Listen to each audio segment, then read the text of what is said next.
Playing strong playlist में श्री हरि चतुर्वेदी से बात करते हुए मैं आपसे जानना चाहूँगा कि अभी पिछले वीडियो में आपने नेपाल का उल्लेख किया था और उसके बाद आप कलकत्ते में, कोलकाता जिसे आज कहते हैं, वहाँ पहुँचे और बिड़लापुर में बिड़ला जूट में आपने अगले अपने जीवन के 40-41 वर्ष काम किया। और उस समय कोलकाता भारत के प्रमुख इंडस्ट्रियल टाउन्स में से था, मेट्रो था, और उसमें भी Birla group was one of the top groups in the country. तो आप दर्शकों को ये बताएं, हमारे व्यूअर्स को, कि इस 4 दशक की जो आपकी सर्विस रही बतौर इंजीनियर और सीनियर मैनेजमेंट में, तो बिड़ला ग्रुप के क्या स्ट्रॉन्ग पॉइंट्स थे वहाँ के वर्किंग कंडीशन के, जो कि आपको याद हैं और जो कि they which contributed to elevation and development of Birlas as a top group in the country? देखिए, मैंने 1955 अक्टूबर में ज्वाइन किया था जी, एंड पावर हाउस में ज्वाइन किया था मैंने जी। तो वहाँ के एमपी बिड़ला ग्रुप कहलाता था वो, बिड़ला जूट मिल, क्योंकि बिड़लास के बहुत से इंडस्ट्रीज थे इधर उधर। और एमपी मतलब माधव प्रसाद बिड़ला? माधव प्रसाद, एमपी बिड़ला ग्रुप कहलाता था वो जी। बाकी और ग्रुप थे, एरन बिड़ला ग्रुप जी, बीके बिड़ला ग्रुप जी, के बिड़ला ग्रुप, ये सब थे। हिंदुस्तान मोटर बीएम बिड़ला का था जी, इस तरह से थे जी। पर हमारी नौकरी जो है एमपी बिड़ला ग्रुप में बिड़ला जूट मिल में ही रही जी, बिड़लापुर में। तो उनके तो खास पॉइंट्स ये थे कि व्हाट आई नोटेड इज कि एक तो MP Birla was himself very thorough जी, और सबसे वो चाहते थे कि सब लोग जो है थॉरो ही रहें जी।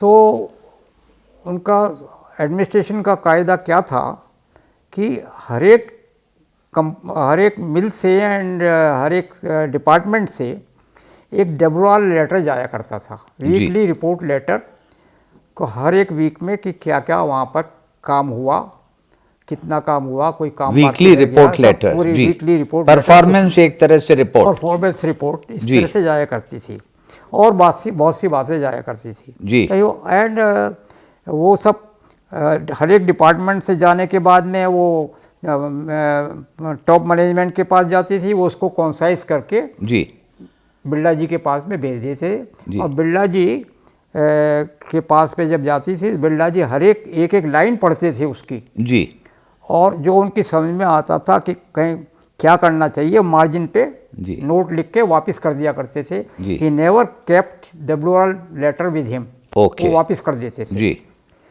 तो वो क्लीनलीनेस को बहुत पसंद करते थे जी, और दूसरे एम्प्लॉयज से चाहते थे कि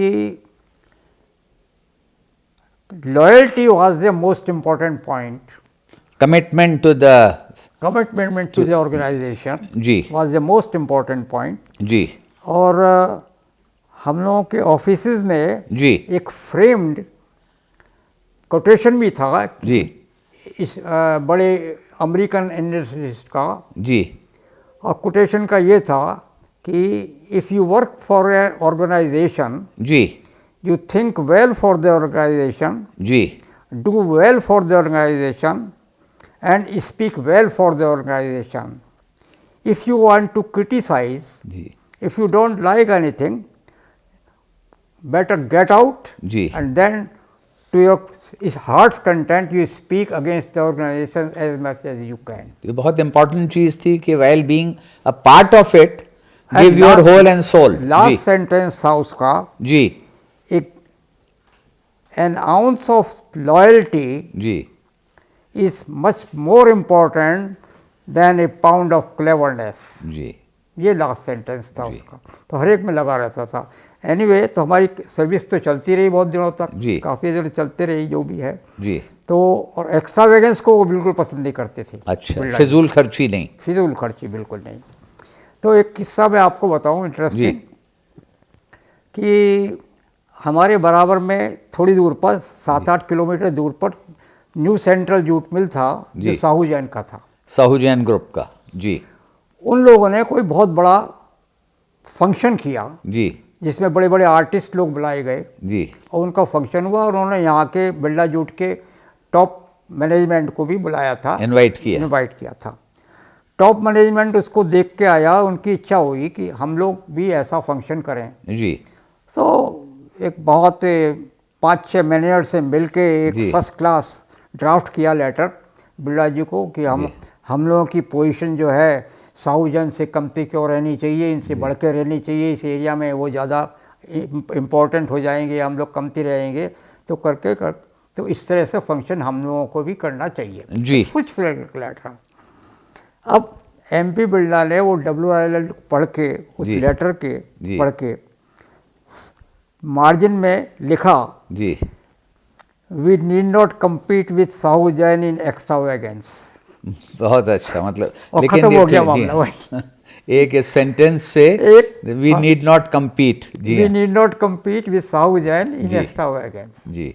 ही was very thorough for cleanliness. जी। जब वो आते थे, जी, सड़क वड़क के ऊपर में एक पेपर भी नहीं मिलना चाहिए, जी, गार्डन एकदम फर्स्ट क्लास रहना चाहिए, हर एक डिपार्टमेंट टिप टॉप होना चाहिए, जी। बड़ी 2 दिन के जब कोई आने की बात होती थी तो 2 दिन पहले से सब सफाई शुरू हो जाती थी वहाँ पर पूरी तरह से। और यहाँ पर आप थोड़ा ब्रीफली ये भी बताएं कि जब वहाँ पर आप बिरला जूट में थे और पावर हाउस से कनेक्टेड रहे, तो उसी दौरान आपका वहाँ पर एक तरह से ट्रांसफॉर्मेशन हुआ फॉर एनवायरनमेंट एंड इकोलॉजी के क्षेत्र में। वो एनवायरमेंटल पोल्यूशन के बारे में ये हुआ कि आई वाज सर्विंग, जी, तो उस टाइम में पोल्यूशन कंट्रोल एक्ट आया 1975 में, जी, और उनके बहुत बड़े बड़े क्वेश्चनरीज वगैरह थे। वेस्ट बंगाल पोल्यूशन बोर्ड बना, सब स्टेट में बने, जी। तो वेस्ट बंगाल पोल्यूशन बोर्ड से एक 18-20 पेज की एक क्वेश्चनरी आई थी। अब जैसे होता है, अब नई चीज़, तो उस क्वेश्चनर से शुरुआत हुई कि आपका एक के बाद दूसरा फिर तीसरा, जी, कि अब टॉप मैनेजमेंट के पास गई, उन्होंने मेल में भेज दी, जी, और प्रेसिडेंट साहब ने जो है, अब समझ में नहीं आया किसको भेजे, इंजीनियरिंग डिपार्टमेंट में भेज दी। अब वहाँ पे चीफ इंजीनियर साहब ने हमको दी कि भाई हरी भाई, हमको हरी भाई बोलते थे वो, जी, हरी भाई ज़रा देखो तो सही ये क्या बात है यार, भरभरा दो, देनी है, 1 महीने के अंदर सबमिट करनी है, जी। तो बड़ी लंबी चौड़ी क्वेश्चनरी से तरह तरह के जो क्वेश्चन, उसमें कितना रॉ मटेरियल है, कितना फिनिश मटेरियल जाएगा, और कितना वेस्टेज होता है, उसका कितना है, पानी कितना खर्चा करते हो, कितना वेस्ट करते हो, ये सब उल्टी सीधी बहुत सी बातें थी उसमें। तो हमको बड़ी परेशानी हुई वो क्वेश्चनरी भरने में, जी। तो किसी तरह से हमने वो क्वेश्चनरी भर दी, अपनी नहीं बल्कि और 6 डिवीज़न और थी वहाँ पर बिरलापुर में, उनसे भी भरवाई। तो उल्लेखनीय बात यह है कि उन कंप्लायंसेस की ओर जब आपने ध्यान दिया तो आपकी position as an expert on pollution control उस कंपनी में रही, जिससे कि आप आखिर तक आप उसके एक्सपर्ट रहे। तो 75 में जो ऐसा पड़ा, जी, तो उसके बाद में बराबर हमको पोल्यूशन कंट्रोल बोर्ड से जाना पड़ता था, काम करना पड़ता था, और इस वजह से बड़ी, तो उससे हमारे दर्शक ये समझ सकते हैं कि ज़िंदगी में ऐसे चैलेंज आते हैं जबकि कोई काम जो कि इंटायरली आपके डोमेन से नहीं है, लेकिन वो आता है, और उसको यदि आप बखूबी से, ईमानदारी से और मेहनत से करें तो वो शायद एक तरह से आपको दूसरे अच्छे ऊंचे रास्ते पर ले जाता है। और एक्चुअली नीलेन जी, पोल्यूशन कंट्रोल की वजह से ही, जी, मुझे 4 साल का एक्सटेंशन मिलता। देखिए कमाल, आपको रिवार्ड मिला कि रिटायरमेंट के बाद आप आगे 4 साल और उस कंपनी में काम कर सके, क्योंकि आप पोल्यूशन जैसी एक नया जो डिसिप्लिन आया था उसके बारे में जागरूक थे। तो ये बहुत अच्छी, बहुत ही इंटरेस्टिंग, रोचक बात है। यहाँ पर हम इस वीडियो के अंत में आते हैं और श्री हरि चतुर्वेदी से बातचीत का सिलसिला जारी रहेगा। धन्यवाद।